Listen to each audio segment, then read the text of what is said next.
Let's see. I love this thing.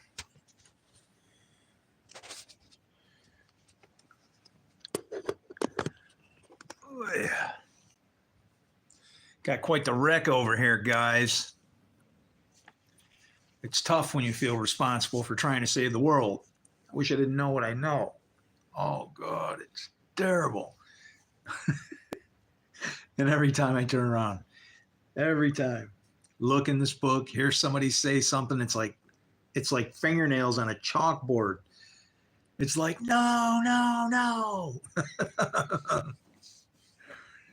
I've resolved to the idea that maybe I don't know.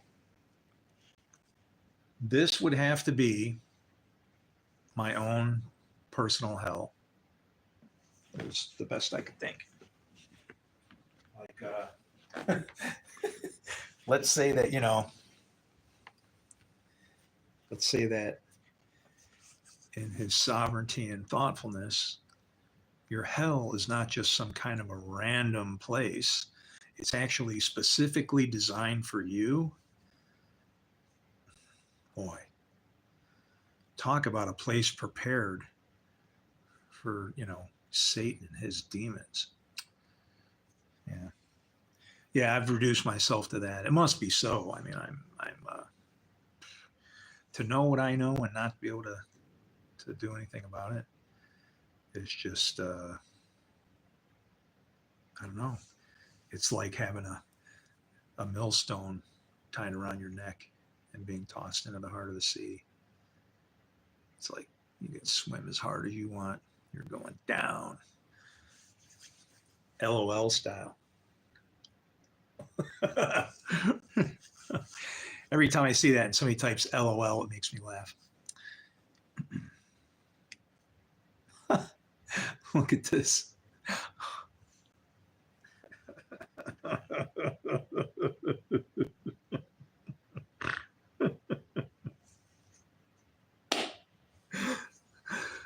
Oh, the depraved minds have shown up again.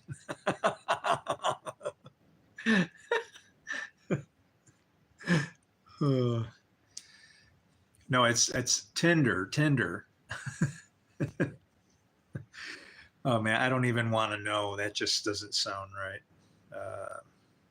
That's probably no. Yeah.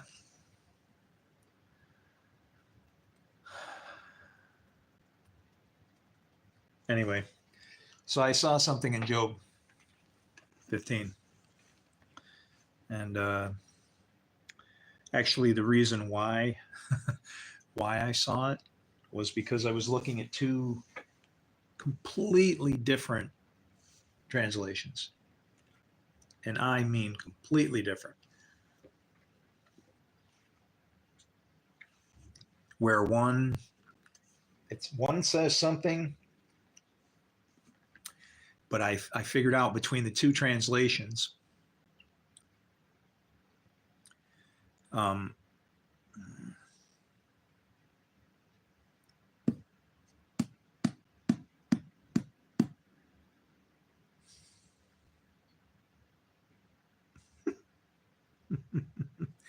I don't know, but they're all hunting me. But in Job 15, I found something. Because between these two translations, I can demonstrate my thing that I'm trying to do here in saying that when it talks about knowing, it's talking about knowing, not up in your head.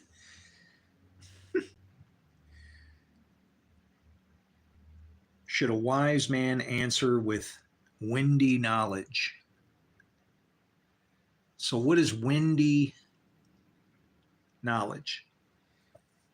I'll look at this in this verse and I'll, and fill his belly with the east wind. Okay, so right there we got Jesus all over this thing. Your God is your belly. You're filling your belly with the east wind.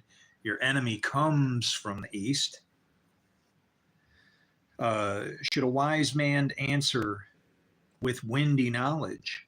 It almost sounds like Prince of the Air. lies, just empty junk that has no fruit behind it, no knowledge, right? Windy knowledge, empty promises.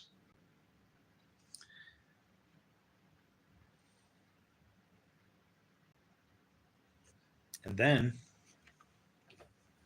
in the old NIV,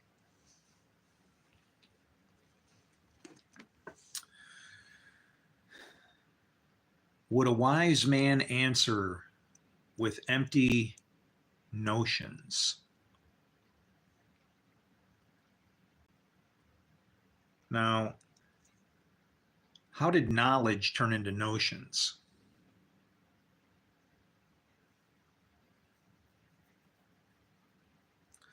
Or fill his belly with the hot east wind? Would he argue with useless words, with speeches that have no value? But even you undermine piety and hinder devotion to God. Yeah, much better in this one here.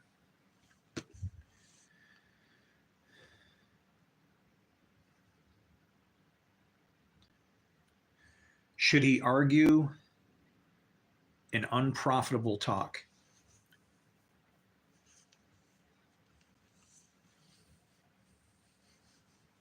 And what is profitable talk?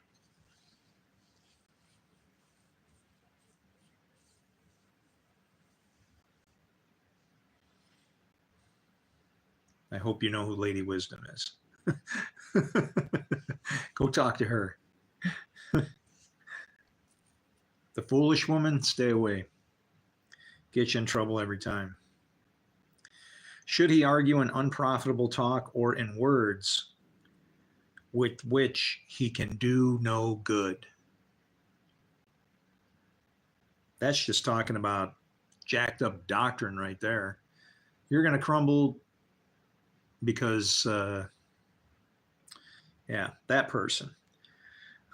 But you are doing away with the fear of God and hindering meditation before God.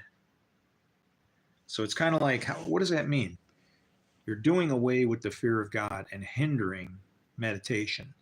So in not having fear of God, you're hindering that. What is meditation? It's like he can't have any effect on you if you don't trust him. If you don't fear our God, and you got to make every excuse under the sun. Oh, that book was created by man. They're just trying to rule over us. And what? I don't give a flying fart. It doesn't matter. If you don't respect this book, you're nobody to be respected. That goes for all these books. They're all trying to do the same thing. There's one God. It's like a diamond. We're all looking at the same thing from so many different sides and trying to claim it as our own. It's like, I don't know. I don't know what that would be like. Futility, poster children of. But it's, the more that you read it, if you keep going a little deeper, it'll start to translate itself, but you are doing away with the fear of God and hindering meditation before God. For your iniquity teaches your mouth. and you choose the tongue of the crafty.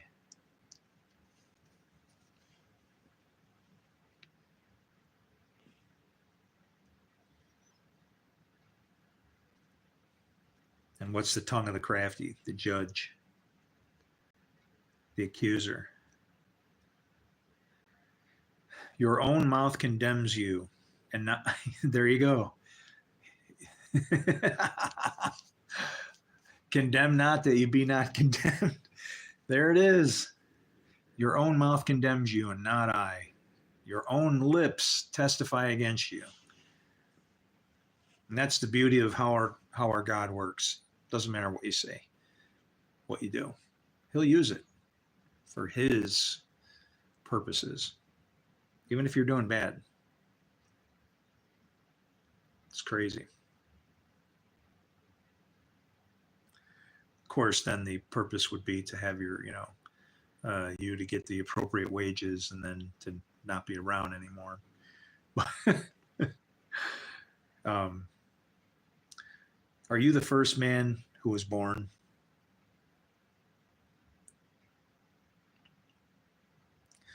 Or were you brought forth before the hills? Now this is Eliphaz, and it's funny because, see, I don't like these when they put these little subtitles in here, because they might lock you into thinking one way and you don't have the whole thing, right?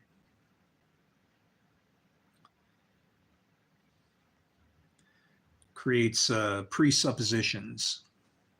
You're just predisposed to seeing only one way because you see it as one of, maybe many ways you can interpret the same thing, right?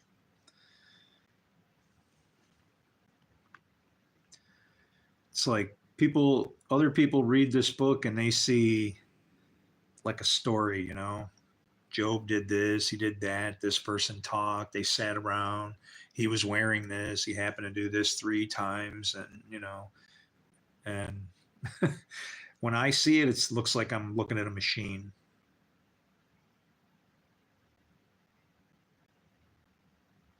It's like this guy's chewing out Job, right? Are you the first man who was born? Or were you brought forth before the hills? Well, I'll tell you what, the very same spirit that gave Adam life is inside you and I. We share that thing. It's called the breath of life. Hi, brother.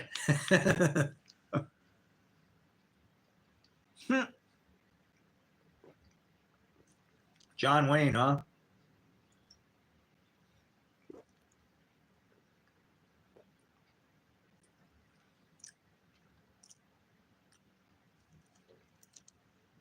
No, lemonade today.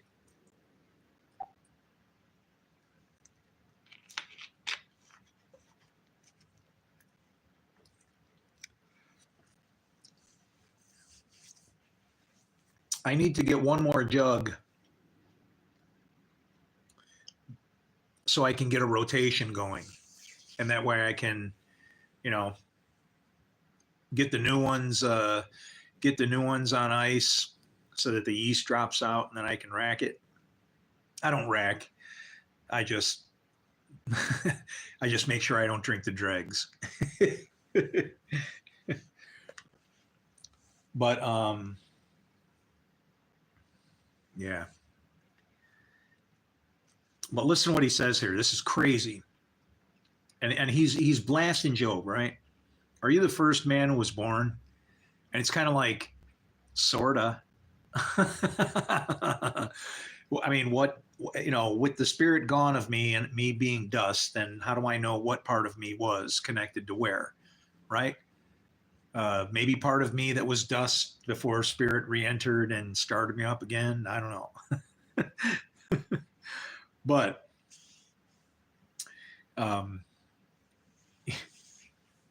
or were you brought forth? And it's funny, it's almost like it feels like he's setting himself up to get yelled at here, is what it feels like to me. Or were you brought forth before the hills? And it's like, yeah, right? Dust. Man was made from dust. Have you listened in the counsel of God? And well, what does that mean? If God's in this book and he's telling me what to do, that's the counsel, the only counsel that that should be what I should seek, right? I don't know about you, but yeah, there's no telephone number, I'd love to send emails to God. Hey, what do you need me to do, man?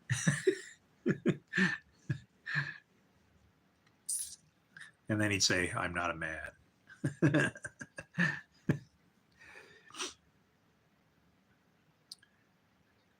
Have you listened in the counsel of God? I try to. And do you limit wisdom to yourself? And it's like, no, actually, the wisdom that I learn are the things that I screw up. Everything else is probably in here and done in the right fashion, but we do what we can, right? What do you know that we do not know? What do you understand that is not clear to us? I wish somebody would come at me with questions like this. Somebody actually did. And then what happened? It just turned into being, you know, hang on a second.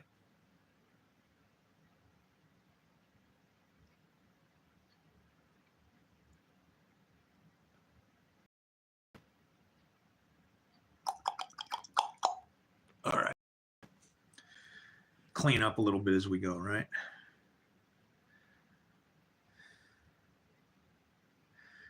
It's like, what do you know, or what do you know that we do not know? And I would say that word itself, no, O-W. We read this book and we think that know, K-N-O-W, means to understand something in your head. If it ain't coming out of your hands, that's the only knowing that our Lord is concerned with. That's where the proof is, because the Son always does what he sees his Father doing. Your works is going to say a lot about you. It'll say everything about you, and even your Father. You know that we do not know. What do you understand that is not clear to us? Both the gray-haired and the aged are among us. And what the hell does that mean?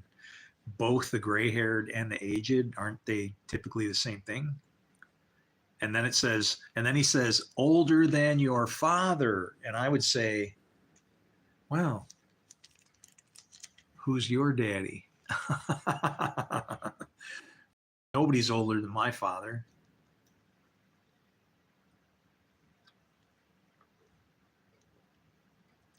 My father existed before all that was.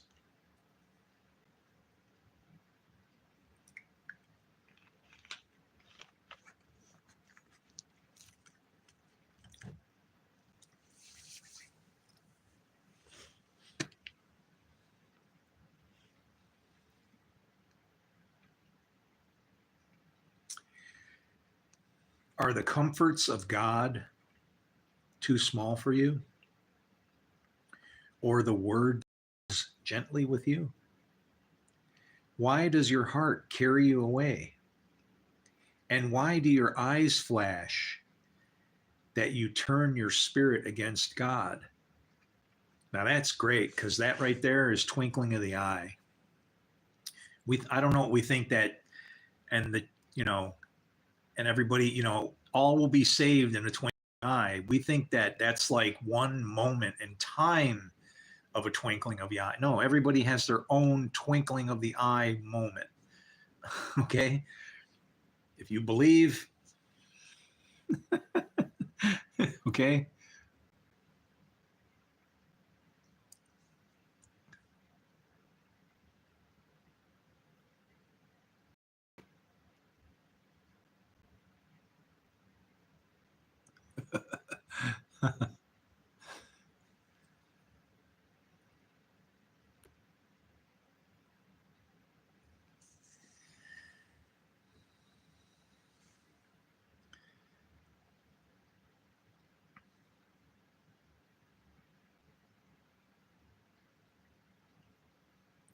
Why does your heart carry you away? And why do your eyes flash that you turn your spirit against God? So that flashing of the eyes is either for or against with regards to that spirit, right? So the twinkling of an eye happens to each person in their own moment. The book of Revelation is not a monster story for off in the future. It's a roadmap to teach you about how heaven works, how God makes decisions, and what happens when you make the wrong ones. You're like, where does it say that? I don't know. Why don't somebody ask me? Be happy to teach you.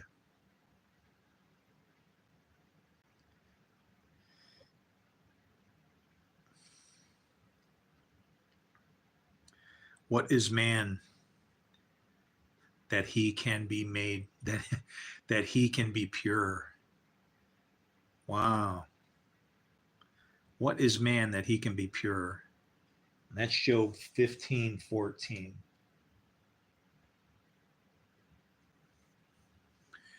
Or born of woman, that he could be righteous. Well, what does that mean?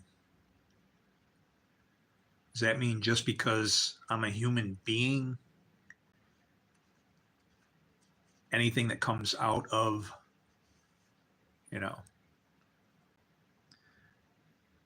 it's not what this is talking about.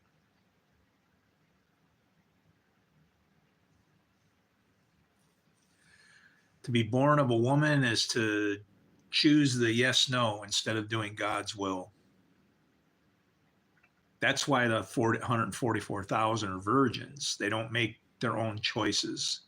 They don't have that Eve inside them to say, this is what's going to be. I guess if you were going to make New Year's, then you'd consult New Year's Eve and you'd have the day before and you'd go with that. But using that choice inside of you is when the sons of God go into the daughters of men, pregnant men. Actually talks about such in prophecy. Pregnant men. Gee, why is that? Thought that actually meant something, right?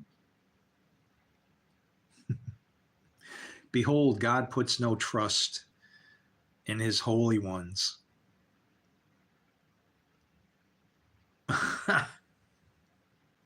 This is Eliphaz saying this. Behold, God puts no trust in his holy ones, and the heavens are not pure in his sight. Really?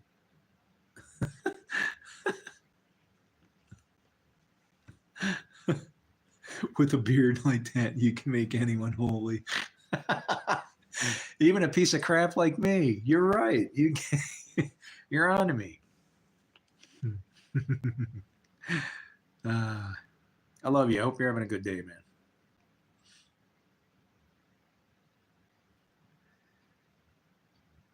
Wow. What is man that he can be pure? Or he who is born of a woman, that he can be righteous? Behold, God puts no trust in his holy ones, and the heavens are not pure in his sight. Kind of weird. How much less one who is abominable and corrupt, a man who drinks injustice like water.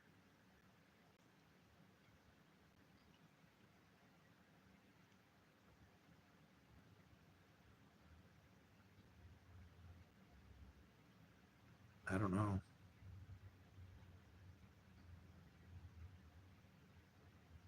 I've had so much injustice thrown at me, I really can't drink much more of it.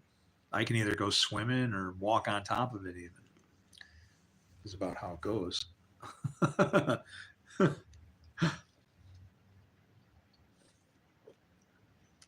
Justice like water, huh? I'll show you. Hear me, and what I have seen I will declare. What wise men have told without hiding it from their fathers, to whom alone the land was given, and no stranger passed among them. Why even say all that? What wise men have told without hiding it from their fathers. You can't hide anything from your father. You are your father, depending on, what works you do. The works that you do determine who your father is. Can you jump ship back and forth? I don't know. Why would you? There's no point, right?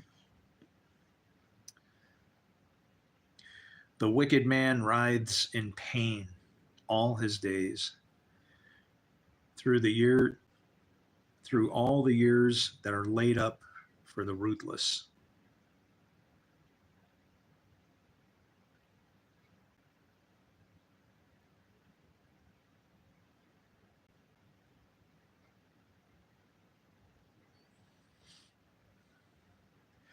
Dreadful sounds are in his ears. In prosperity, the destroyer will come upon him. Let's see what else we got here. You read it in a couple different ways. And listen to me, and I will explain to you. Let me tell you what I have seen. What wise men have declared, hiding nothing received from their fathers.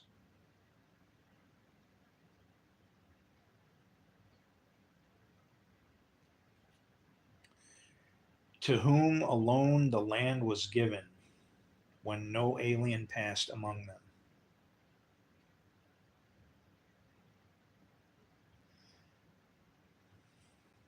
And why talk about the land all of a sudden? It's talking about us, like as a person. Relationship, not religion. Amen.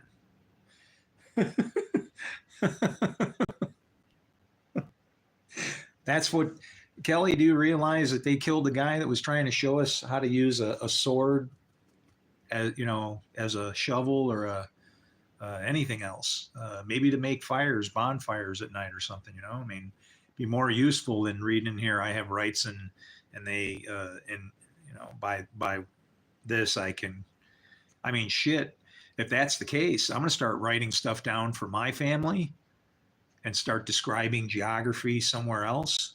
And then, you know, 10,000 years in the future, somebody can say, no, that was my Uncle Chris's place. He owned the whole damn thing. Shit, yeah, all of Texas, Louisiana, all of it, all the way across. He said he didn't want Florida because he said it looked like a piece of junk hanging off on, you know, he said it looked like, you know, where America was pissing off into, you know, the Atlantic Ocean or something. But it is the sword of truth. It's the sword of truth. And it promises both blessings and curses. When you understand this thing, you realize that I don't want to say victims of it, but that's what we are, and not understanding it. This thing might as well have legs and arms and everything else and just be walking around going, whoo, boom, because it's driving the whole process. But the process is in here. And it's strange because this tells us a peaceful way to find our way through it. We don't do that. Oh, I'm going to run for president in 2028.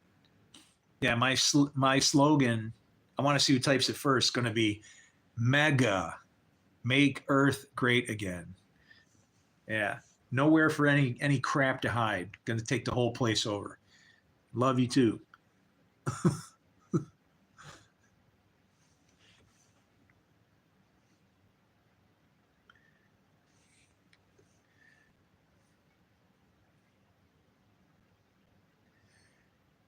All his days, the wicked man suffers torment.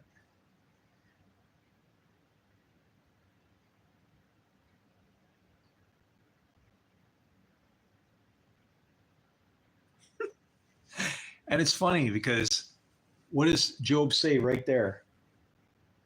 All his days, the wicked man suffers torment, right? So if I read to you from the New Testament, the wicked are reserved for the day of judgment, what do you think that means? It means that if you're wicked, I guess the day of judgment is upon you.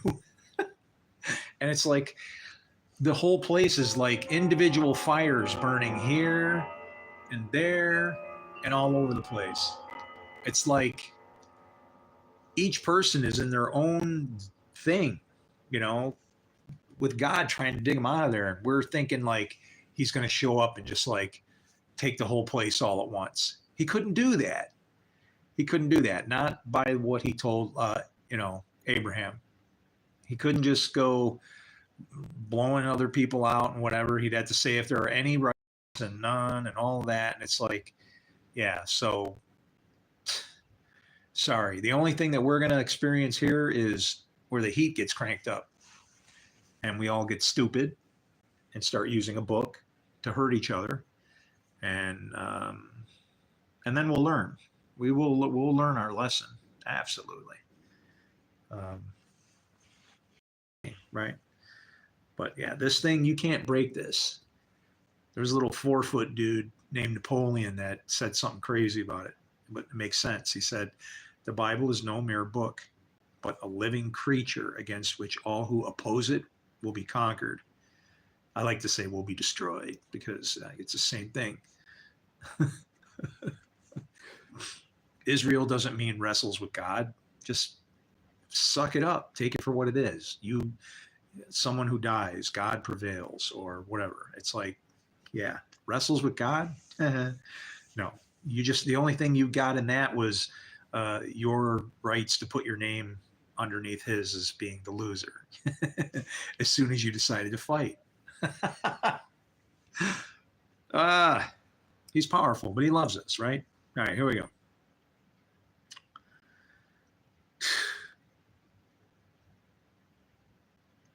The wicked man writhes in pain all his days. Through all the years that are laid up for the root. There you go. That are laid up for all the years that are laid up for the ruthless. The wicked are reserved, stored up for the day of judgment. When you see lots of wicked people running around, it's judgment time. He does not believe that he will return out of darkness, and he is marked for the sword.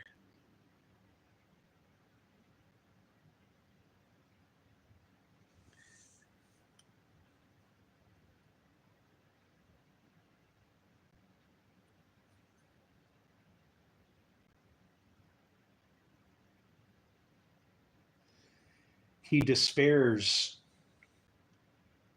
of escaping the darkness.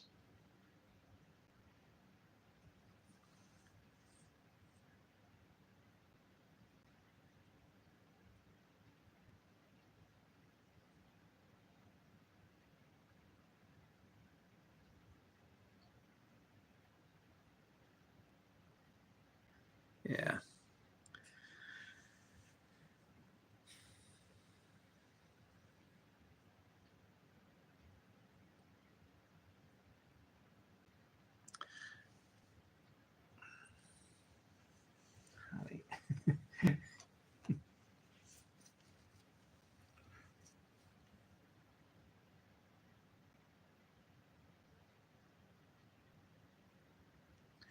This sucks.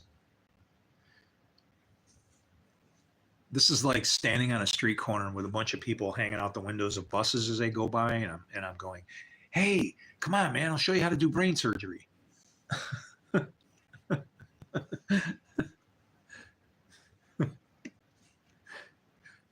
everybody's just like, "Was that Santa?"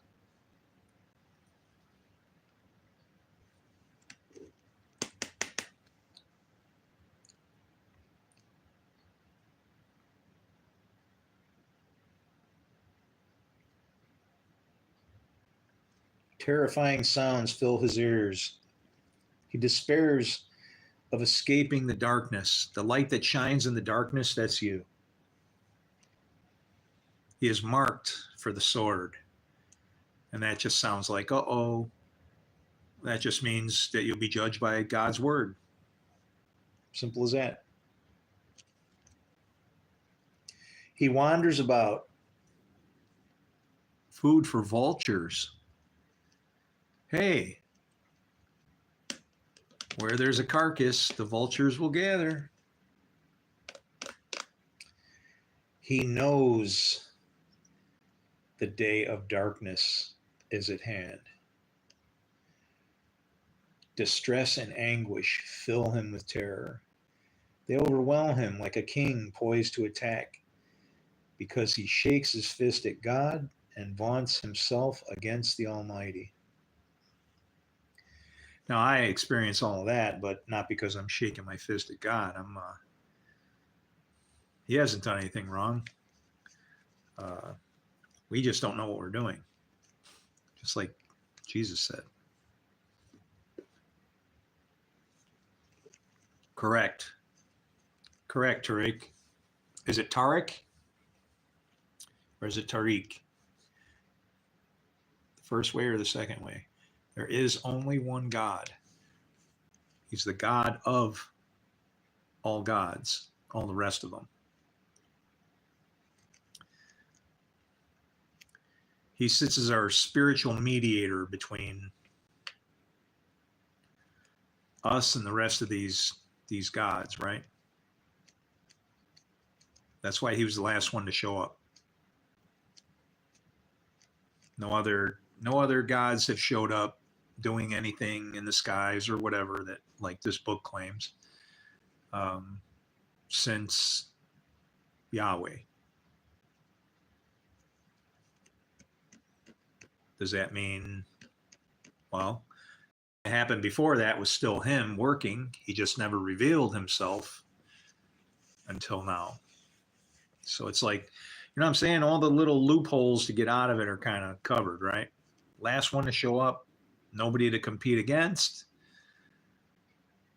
You know, God of all gods, God of gods.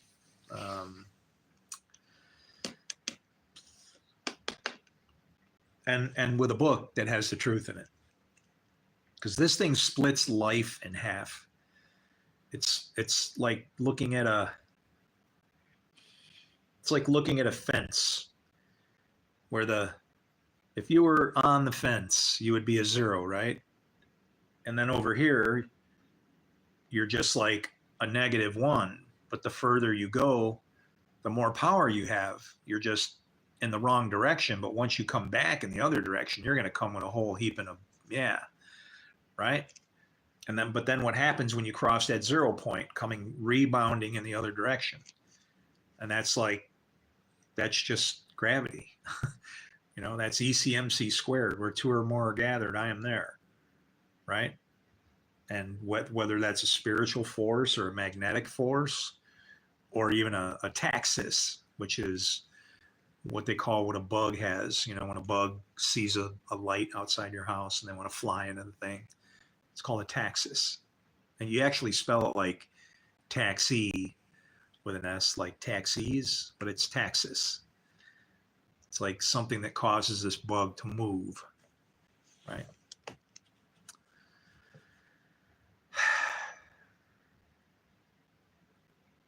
We're all in motion, and it's not pretty. Too many cooks on the field. Captain Cook's been hanging around the locker room.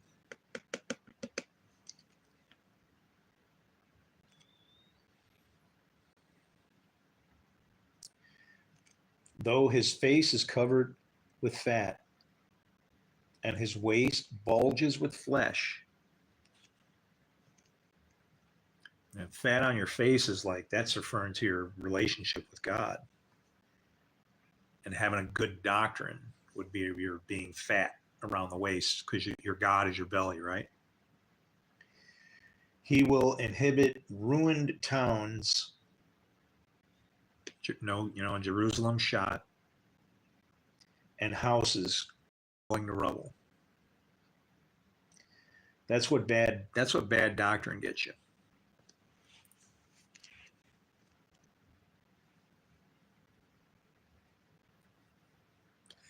Yeah, but see, maybe let's look at it this way. Instead of saying that somebody corrupted the Quran or something like that, even the regular Hebrew scriptures went through revisions. Okay, honestly, without the Talmud, and I respect the whole thing all the way through. I'm not one of these,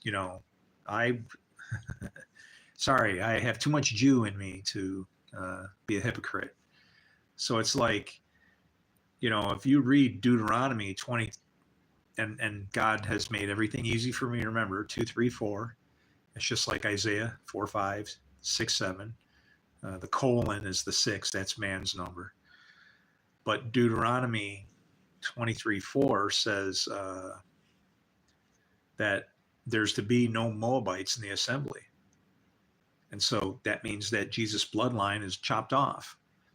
If it wasn't for the prophet Samuel, who wrote the book of Ruth, okay, and all of that, because the reason why he wrote that was to show that being a Jew was not about bloodlines. It was about where you go, I will go. Where you live, I will live. How you serve, I will serve. Where you die, I will die. Your God will be my God. Your people will be my people. Where you live, I'll live, and where you die, I'll die. That's what it means to be a Jew.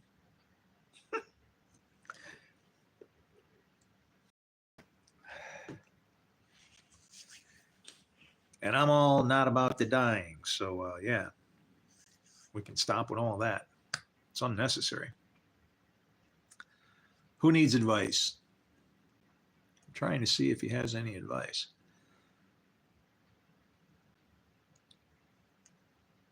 What about the afterlife? Worry about it when you get there. If you in your heart leave this place knowing that you've done the best that you possibly can, that's all you can possibly do, right?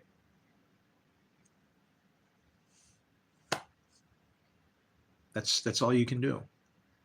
As soon as you start throwing written rules and everything, you're starting to exclude that some people, it's a big world, right? People have grown up in strange places doing things that aren't okay in other parts of the world, like maybe eating dog. But I'll tell you what, if I go to Korea and I go in a restaurant and they're serving dog, I'm going to have some dog because it was really good when I had it. If I would have known what it was before I had it, I probably would have went, ah. But you know what? I would have been a hypocrite to say that wasn't some of the best damn meat that I've ever had. Seasoned, however it was he cooked it, whatever it was he did. It was food, right? That's all. But it's like, as far as, no, I don't follow the Talmud. I don't follow any of it because I see where it has broken down. Number one, prophecy is fulfilled in one of two ways: remotely or locally. Okay? And you're like, what do you mean remotely and locally? Okay? If we do what the Lord needs, it's going to happen locally because his spirit is inside of us. That spirit that's supposed to be obedient to, guidance from afar kind of thing. So, for instance, when Jonah said that Nineveh would be overturned in 40 days, they were overturned in 40 days, but they overturned themselves. They did the work. They repented. Instead of, the Lord was working with the spirit that was within the people, instead of having circumstances from outside the people come to get them for what it was that they did wrong. And you're like, then it starts to get in, well, does God have that kind of control where he can actually exercise that kind of influence or whatever? It's like, yeah, sure he can. It's called the pandemic. That thing that we should have been able to beat that in a month. About a month it should have taken. At most. About 40 days. And you know how I'll prove it on a calculator. Okay? Because guess what? What doesn't move, can't spread. That's the bottom line. Everybody just got to sit put. No moving, no jumping around. No unclean. All scriptures. Exodus 14:14, Isaiah 26:20. Read them and weep.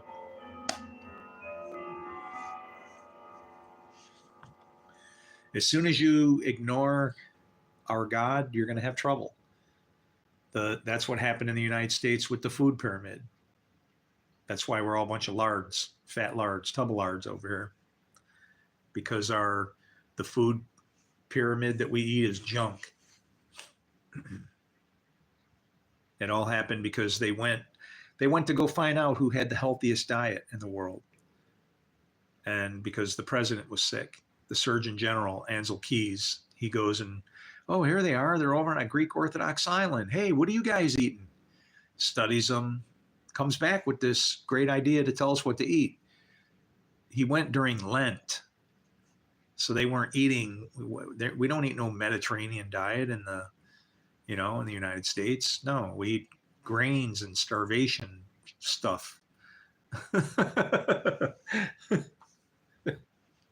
Ridiculous.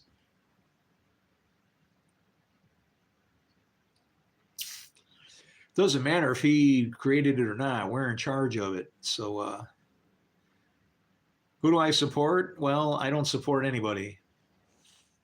I take the angel of the Lord approach. I'm not for you or your enemies.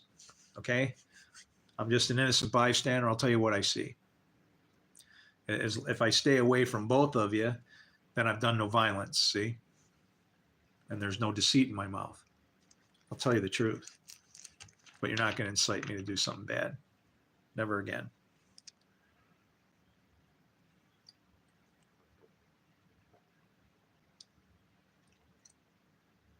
I'm hungry.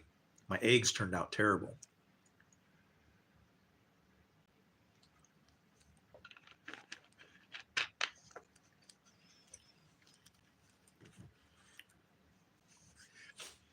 I usually make my eggs with butter. But if you put unclarified butter in a stainless steel pan, I wanted to learn. I did not. I wanted to learn. I wanted to make eggs in a stainless steel pan, and you know what I should have done?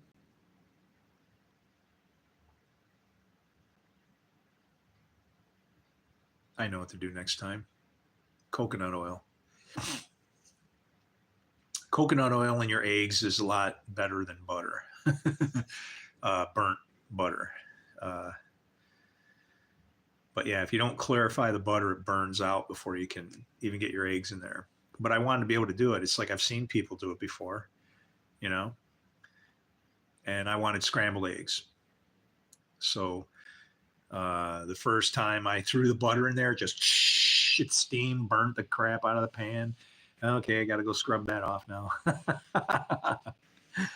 Sunflower oil.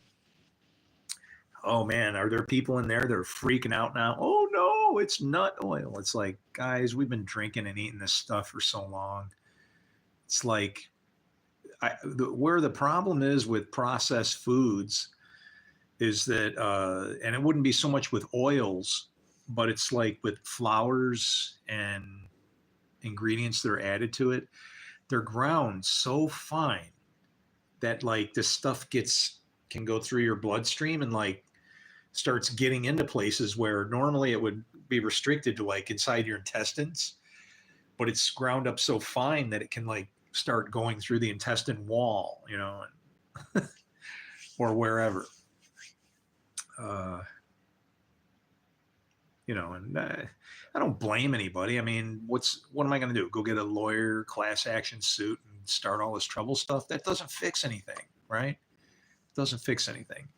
That's our problem. Every time we find something that went wrong, it's immediately like this: you, and everybody's trying to, either see if they can make a buck or figure out who they can blame because something got broken. It's like, just start fixing stuff. Everybody stop complaining,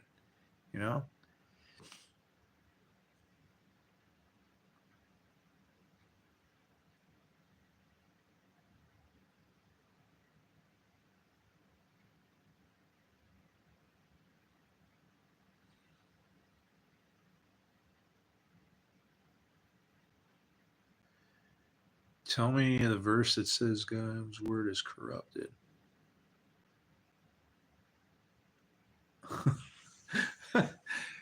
I'm new here. Tell me what you're about. I'm about 60 something. And I've been in the Marines. I've had technical jobs like scattered all over everything. And I just, and I mean everything.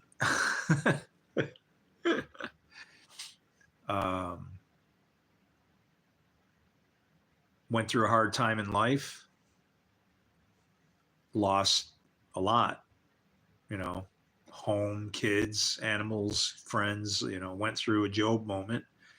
And that kind of called me in and got me on a path to wanting to have a relationship with God or understand what the freak is going on, why, and then everything was fine. And then when the pandemic came, all of everything in my life got upset, and I started realizing that, well, that either the people that were teaching me in my church were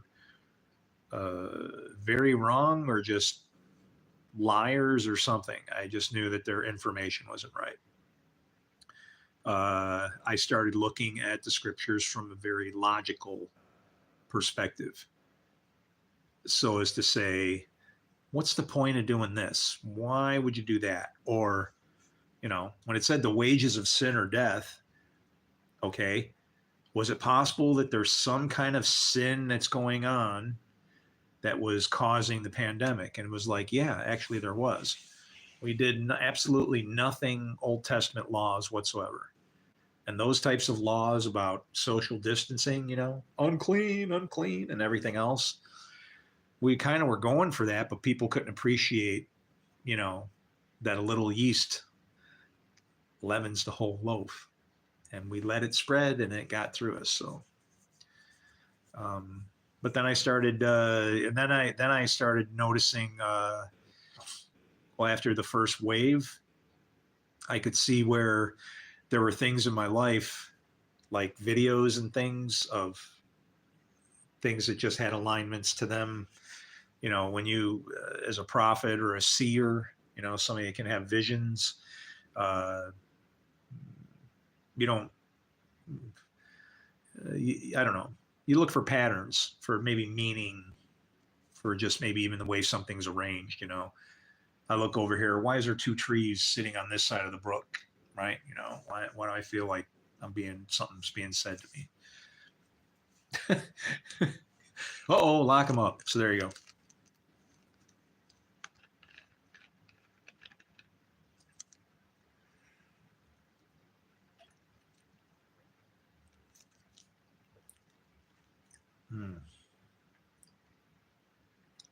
This lemonade.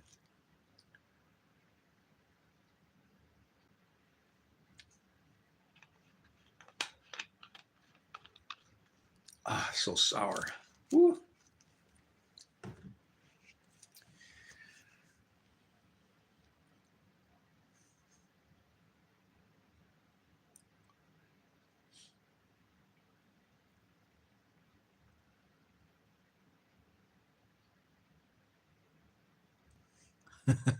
Jehovah and YouTube.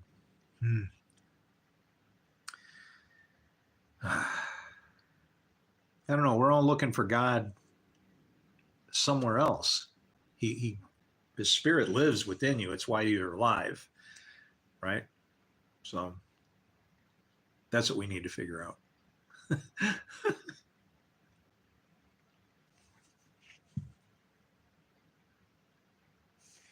Kind of starts with understanding, is there a purpose for evil and suffering and whatever? And it's like, there is. It's to teach us not to do those kinds of things, but we'll get there eventually.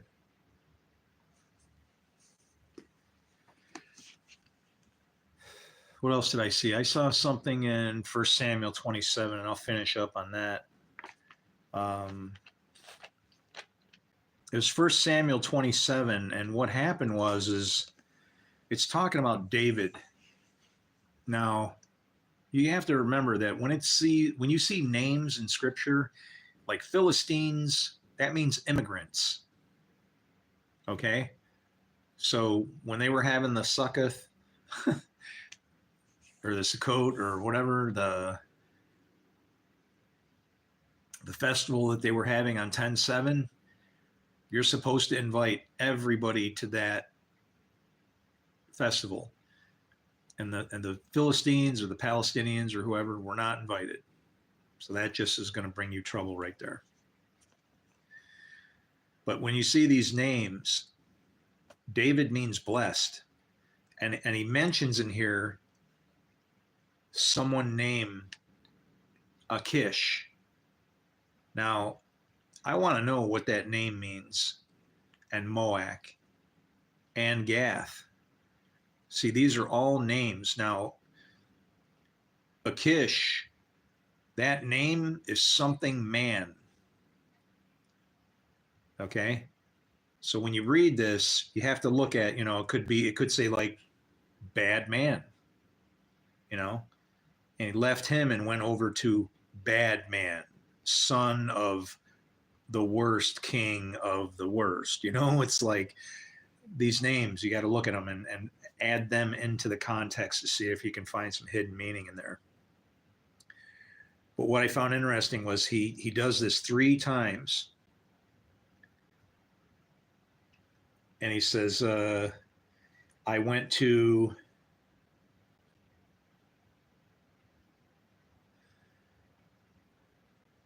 he goes to the Negev of 3 different towns. So it's like, what does Negev mean? Is he talking about a specific type of people or a group of people, right, that are located in these 3 different towns? Where did you go raiding today? David would say, against the Negev of Judah, or against the Negev of Jerahmeel, or Jerahmeel, or the Negev of the Kenites. It's like, what is this word Negev, and why 3 times?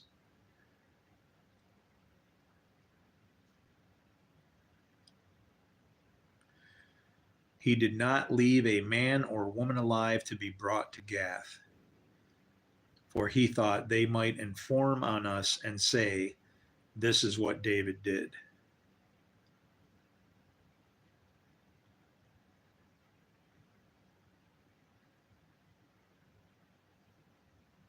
Why would it be a problem on saying this is what David did? It's like, it sounds like, why are you hiding what you did, right? I don't know.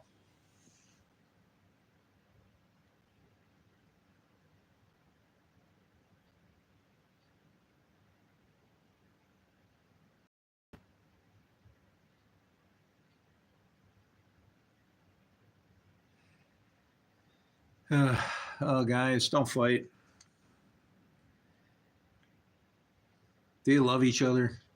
See, the fact that you're concerned with both of you, either one of you, you're displaying the idea, your thirst for righteousness. You want things to be right, but each of you have a different understanding about one God, the only God.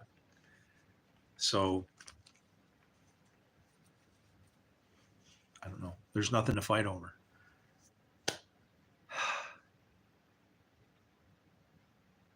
It's like the same spirit that's inside of me is inside of you. For me to attack you at any level at all, that's just wrong. It's like an attack on land or dirt that has, all the ground is holy, including the stuff that you and I are made of.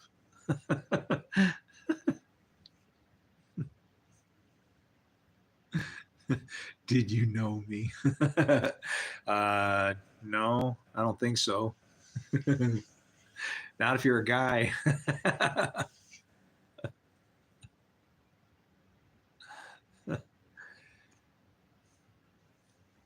Yes, you can ask me a question. You have 20 seconds.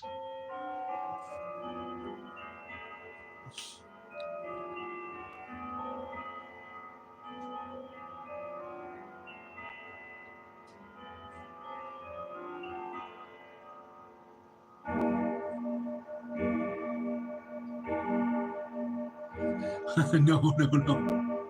Okay.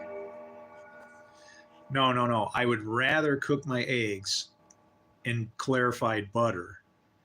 But if you don't clarify the butter, then what happens is there'll be parts in there. I don't know if you've ever clarified butter, but there's like a oil that comes on top, and then there's all the particles of fat and stuff that that render out into the bottom. If you just throw the butter in the pan, not clarified, all that fat stuff will burn and mess up the pan. You have a little bit of oil in there, the part that would have been clarified, but most of it will kind of stick to the pan and mess it up.